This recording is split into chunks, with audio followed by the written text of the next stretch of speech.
Dave Chapelle has been trying to warn us for the longest time. Hollywood is evil. Celebrities here sell their soul for the dollar, and they live to regret it all their lives.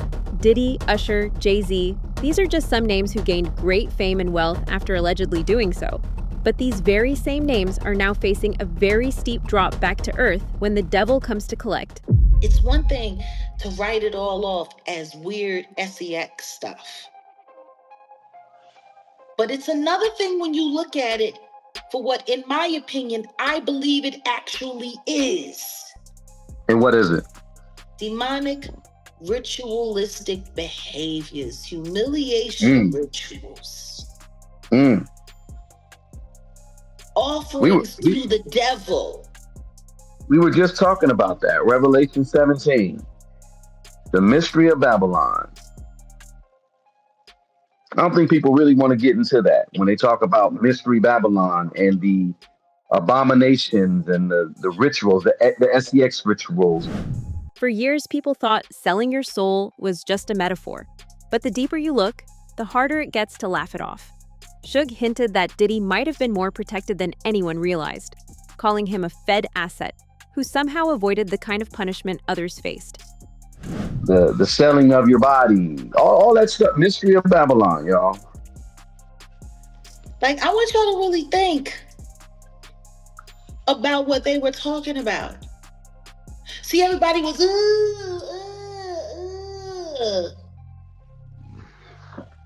the spreading of bodily fluids from one person to another, using one person as a receptacle, and then taking it from that person's body and then putting it and smearing it all over. Like these. If you go back and you look at Aleister Crowley and some of the, I was just about to say, Aleister Crowley, magic rituals that he was doing, it sounds no different than the stuff that we heard about Diddy doing.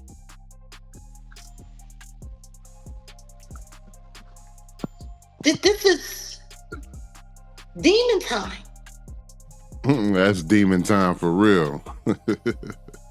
Let's continue. The sex rituals taught by Aleister Crowley are the same stuff that we listen to on court record. He is worse than R. Kelly. But you know what, though?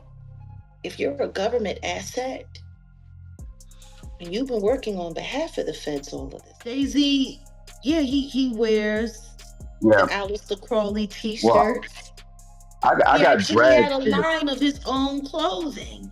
Like, I want you to really think about this.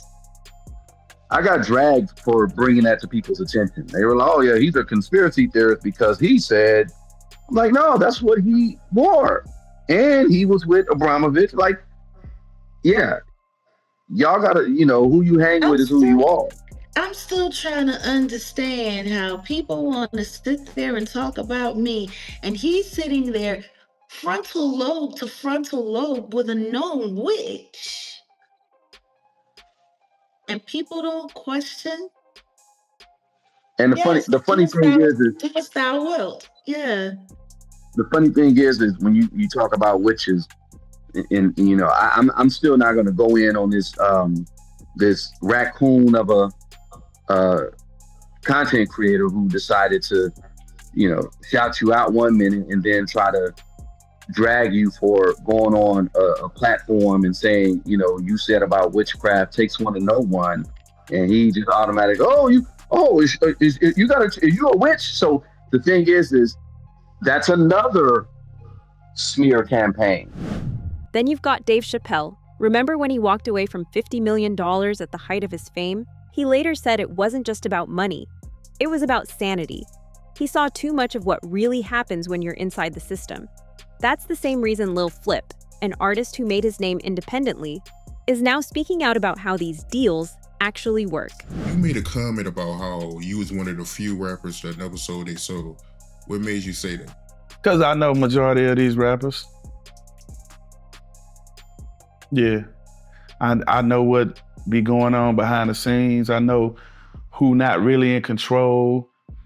You know what I mean? I know the real. A lot of times people be blinded by what they see in these videos and on TV, but I just know. I know what I know, man. You know what I mean? It's a lot of people that ain't being righteous and they ain't keeping it infinity, because keeping it 100 ain't enough. That's a limit. You go with me, you got to keep it infinity. So it's just a lot of people, man, that's just, selling their soul and selling themselves short and distracted with the wrong things. So, it is what it is, man. This industry is a very evil industry. You know what I mean? Like it's very evil, man. So you got to really surround yourself with people that think like you or bigger than you. So it's a nice amount of, I ain't gonna even say nice. It's a lot of rappers that sold their soul and, they let money dictate everything they do. They value money more than they value humans. I ain't participating in no bullshit. If it ain't righteous, I don't want to be a part of it, man. I'm not gonna snake my people and I ain't gonna snake my people and I can't sell my people out and I ain't gonna sell myself out. Fame ain't that important, man, for me to just do anything. It's cool. I'm used to the attention. Yeah, that's crazy for me to hear you say that, man. So rappers is really out here selling their soul for success. That's a real thing. For sure. Yeah. Behind the scenes selling their soul or snaking somebody who deserves opportunity. Lil Flip, a Houston legend who sold over 25 million albums without a major label, said he's been approached more than once by people offering spiritual cleansing. But the so-called cleansing wasn't from pastors or preachers. It was an invitation to something darker, what he described as demonic rituals disguised as prayer. They wanted to bring their own spiritual guide into his home, and he refused. Have you ever been approached to do anything out of pocket? I've been approached to have somebody come to my house and pray. And like, hey man, this guy, he's like he gets spirits out and he wants to come and pray. I'm like, nah, I'm cool. I want to continue to pray the way I've been praying. I don't know who he believe in and what he believe in, but he can't come in my house. So, peace. According to Flip, most artists don't get that far before the system gets them. The labels and managers target desperate talent, young, broke, and hungry for validation. They watch these artists for months, learning their weaknesses, figuring out what will make them say yes. By the time the offer comes, it's too late. The artist's pride has already been broken down. That's when the gatekeepers move in. That's why artists like J. Cole and Kendrick Lamar are anomalies, proof that it's possible to reach the top without bending to those powers. But as many have pointed out, the industry doesn't want more like them. They want rappers who glorify ignorance, violence, and excess, because that sells, and more importantly, it distracts. Cole and Kendrick scare the industry because they remind people to think, to question, to wake up. And an awake audience is dangerous to the system. Jaguar Wright wasn't the first to say the industry is the devil's playground, but she might be one of the few bold enough to say it out loud right now, when names like Diddy and Jay-Z are being tied to strange rituals and feds alike. It's not just gossip anymore, it's a pattern. Whether you believe in literal demons or just the spiritual rot of greed and ego, the outcome's the same. Artists walk in bright-eyed and ambitious, and too many come out empty, hollow, and broken. One prime example of this is Aaron Carter and what happened to him. This is Aaron Carter. I want to verify that this is actually my GoFundMe page. There's been a lot of misdirection that I've had to do in order to protect myself from being the silence breaker for my brother, who is a rapist. And now they're after my life. My whole family's after my life. And they're setting me up. And Sony Records owes me $3.5 million, and they don't want to pay me, and it would be in their better interest, just like Michael told me. And Brad Paisley, who sued Sony Records for $10 million. They owe me money, and they're trying to kill me off. And I'm begging you, and I'm pleading you, help me raise $100,000 as soon as I can, so I can move to an undisclosed location where I am safe. My realtor won't sell my house. They're all involved in this, and they're trying to keep me there. They had cops come and check for a rope in my garage, saying I wanted to hang myself. So please trust what I'm saying. We're getting a look at disturbing, never-before-seen photos of the bathroom where singer Aaron Carter was found dead last year. Carter's mother, Jane Schneck, posted the photos to her personal Facebook page on Wednesday. writing, quote, "Still trying to get a real investigation for the death of my son, Aaron Carter." On November 5th of last year, 34-year-old Carter was found dead in the bathtub of his Lancaster, California home. According to posts by his mother, quote, "The coroner wrote it off as an accidental drug overdose. They never investigated it as a possible crime scene because of his addiction past." One of the photos shows the bathtub where Carter was found filled with green water. Another shows what appears to be feces smeared across the bathroom floor. A towel and some clothing items can also be seen on the floor in the photos. In one social media post, Carter's mother writes, quote, "Why are the towels perfectly placed?" In others, she alleges Carter received multiple death threats before he died, saying many people were making his life miserable. She also calls on true crime host Nancy Grace for help in the investigation. And in her most recent post, Carter's mother writes, quote, "We want answers. We want justice. There are people who must be held accountable." She again writes that Lancaster, California investigators dismissed an investigation because of Carter's, quote, "mental illness and prescription drug issues." Maybe that's what Chapelle saw before anyone else. The machine behind the fame, feeding on souls instead of talent.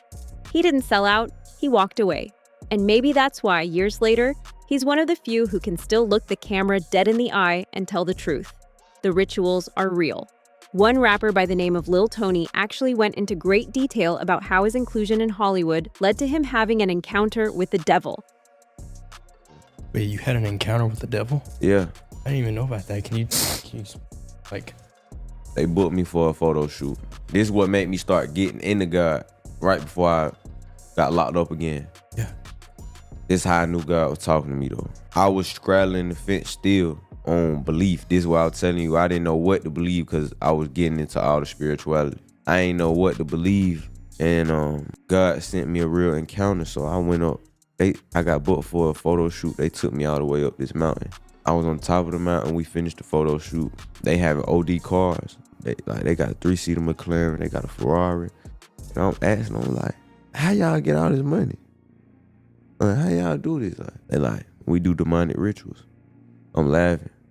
I'm like, no, you don't, bro. I'm like, how you get this money? Don't put me on. I'm trying to get like y'all. Like, nah, we do demonic rituals. I say, so what type of demonic ritual? He say, the Illuminati never talk to you. I'm laughing. I'm still laughing at him. Like, bro, you playing game. Like, why y'all playing with me? Stop playing. Like, how y'all getting this money? He like, bro, no, for real. Leonardo DiCaprio do all the initiation. I'm like, what? I'm like, who is that? What is you talking about, gang? He was like, he giving me a list of people who all did it. I'm gonna keep it PG-13. He was basically saying either you let them peg you or you do oral. And my flight was finna take off. So they was like, man, your flight finna take off anyway. Let us just get you a hotel and you can come get some food at our Korean barbecue. I'm like, at first I was like, nah. But then I ain't had no service to get downstairs. Get down the hill. Right.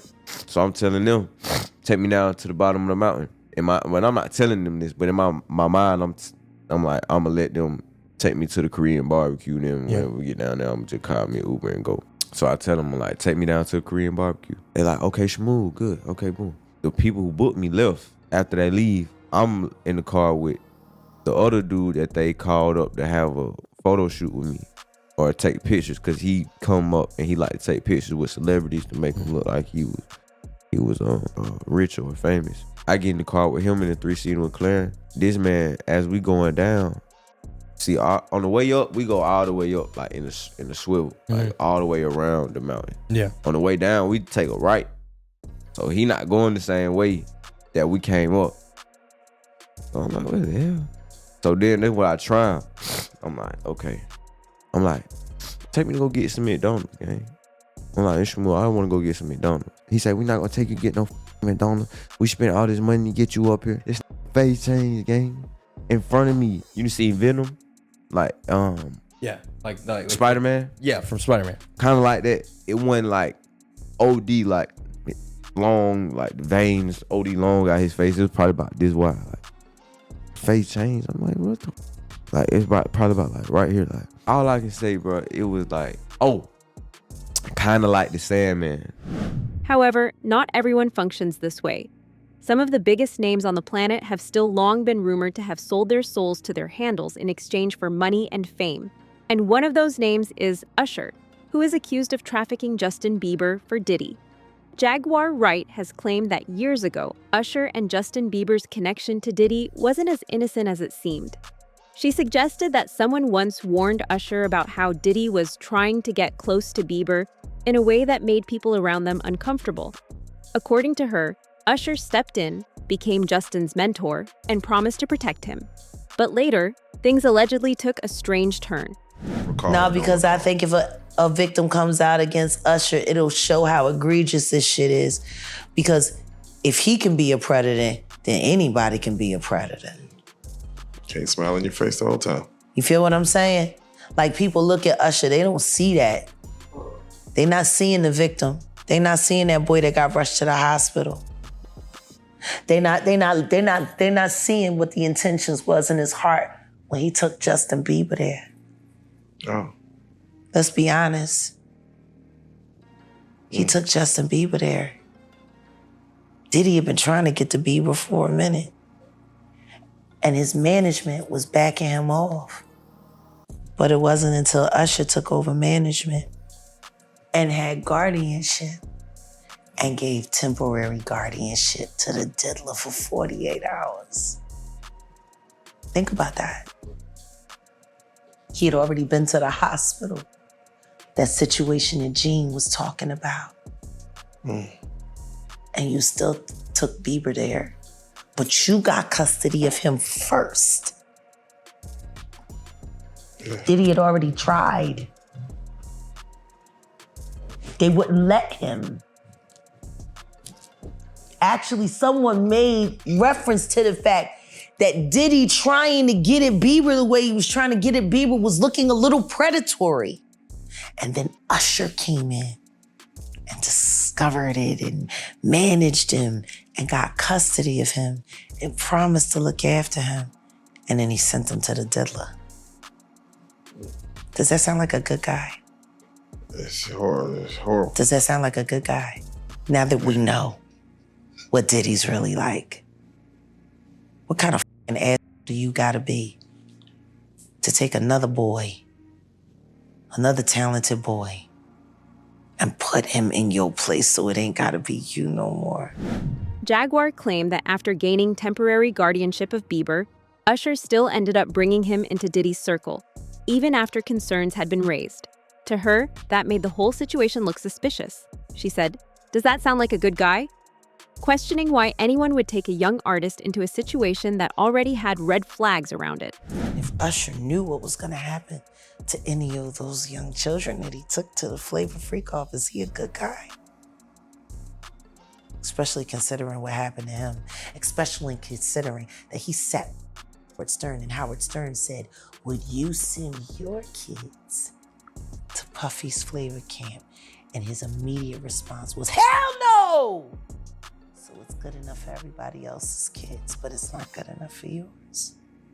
Yours are just good enough to die in Lake Lanier with no real investigation. Got it? Like, these aren't good people! All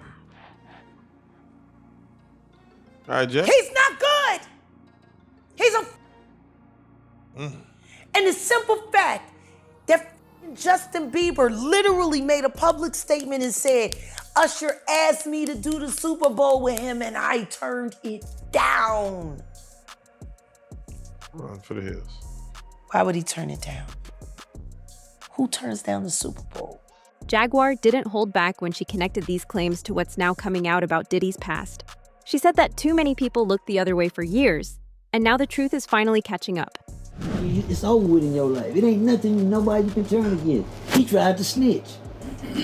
R. Kelly tried to snitch. That's what really folded his ass up on time. Or you really tried to tell him, didn't you? Thank you, Slick, but you're going anyway. Now, a lot of P. Diddy sympathizers are saying that the things that P. Diddy is doing was taught. No. From his predecessors. P. Diddy was taking that. See, 3 times. Take that. Let's go, then, Smith. Let's go. Now they taking what he got. They want that, and that. And we'll take that We'll take that and we'll take that. We'll take that, and they taking everything he got. And Jaguar's not the only one who's been trying to warn people about the soul business in Hollywood. An actor by the name of Omar Gooding, coincidentally the brother of Cuba Gooding Jr., a man who stood accused of heinous crimes with none other than Diddy, has also come out and spoken about just how evil and sinister the entertainment industry really is. According to Omar, Hollywood tests you. The industry watches how far you'll go, what lines you're willing to cross, what makes you uncomfortable, and that's how they know who to push. He said people get roles, and then the scripts start changing. Maybe it's a scene that feels off or something that humiliates you, but if you do it anyway, that's when you get the call. That's when they know you'll play ball. Selling your soul in Hollywood, is that a real thing? Oh, yeah. I believe it begins with the choices you make with what you find acceptable. If you get a role and it requires you to do certain things that you think is acceptable and you do them, then you'll get that call. Then you'll know. One thing always leads to another. It's not like you walk into Hollywood and they go like, "Hi, red pill, blue pill, which one do you want?" No. They put you through the test. They know who they can get away with what. People do things on camera because they're comfortable doing them. If they're uncomfortable doing them, they shouldn't be doing them. It's just that simple. That's when problems happen. Problems and cases and situations and all this inappropriate because you weren't comfortable doing it anyway, but you did it. And now you want to come back and say, the whole time I couldn't believe it. But the people doing the hiring go, I think they like this, or I think they're with it, or they're okay with it. I think they'll do it. This makes sense. Oh, they look like a natural. Oh, they're crying, this and that, they're fine. You okay with nudity? They strip. Oh, they're fine. They're good. And then later they come out and say, I was damaged and they told me I had to, or else if I don't put on this lipstick and dress, I'll never make it in Hollywood. Nobody says that shit. They just put it in front of you. So you want to do, we can do a dress? Oh, hell yeah. They slide in that dress, zip it up and put the lipstick on and the eyes and they're happy with it. They're comfortable doing that. They're fine. That's them. They're good. That's the people that do it. It's the ones when you come to let's see if Omar put the dress on. No. No, it's not me. I say the dress, but it's a metaphor for just doing things that I think are unnecessary, especially for comedy. He called it the dress test. Not literally a dress, but a metaphor for anything that strips away your integrity. For some actors, it might mean playing roles that make them look weak or foolish just for laughs. For others, it's doing something degrading for a check. He says that the moment you say yes to something that goes against who you are, Hollywood knows it owns you. From there, one compromise leads to another. Now we'll give you all you want, and you keep packing our agenda. We know whatever we give you, you'll do. So here, we'll give him all the money he wants because we say, now you're doing this because this is the agenda we want to push. This is what we want to make black men look like. This is what we want the picture of. So here, you get your money. Now go do it. That's selling your soul. You don't have a soul. It means you don't have a say. You just do what they tell you to do.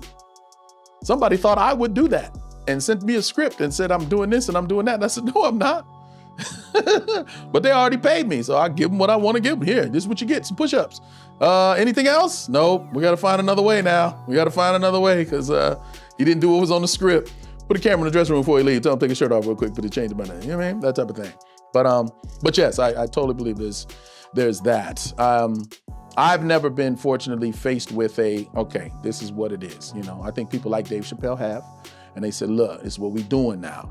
This is what we doing. This is the money on the table, your choice. And he said, nah, fuck that. You know what I mean? Kudos to him. He survived, came back even stronger. You know what I mean? I think everyone has that moment. You have to make that choice, that decision. It may be professionally, it may be while you're pulled over by the cops. It may be out at a club somewhere, you know what I mean? But everyone gets that choice. We all hope, pray that we make the right one. And I saw you make a comment about how it's actually actors that's not living because they sold their soul. Yeah. It's tough, man. And when the collection happens, it happens. And I don't even think it's because it's that they not here. It's no, it is because they're not here. I ain't gonna backtrack what I said now. I mean, it's true. You make that wrong choice, and then if you don't play ball with what they want to do, they'll take you out. That's the sad thing. It's tough, man. Good and bad things. You got to be careful how you engage strangers. They got people off of internet beef. That's crazy to me. These people get brave behind the camera, and then they want to take that shit out. You got to be careful on so many different levels, man. But yeah, There's definitely a they, and there's factions and all the, you know, secret society and all that type of shit. There's a lot of closed door. There's a lot of them, you know. Cool thing now is there's so many different outlets and platforms that you can use. You're not just limited to, you know, this TV show or this network or this and that. There's so many different streaming and platforms and so on and so on. I don't think it's so much like, I gotta do this. This is the only thing showing right now. Like, please, you have an option on your phone to watch 1 million different things right now. So, you know, hopefully we just learn to make better choices, because it's all common sense and it all catches up. I think the examples that we've been seeing a lot lately in the news with all of these cameras and all of these abilities to track people let you know, don't do no stupid shit. Whether it's spiking a drink or taking a drink, whatever you're doing, we're watching, and then all of a sudden everything will catch up to you. In the end, his message sounded more like a warning than a confession. You can survive Hollywood, but only if you know who you are before it tests you. Most people don't. Do you think we will see more leaks come out about the satanic soul business come out of Hollywood in the future? Let us know in the comments.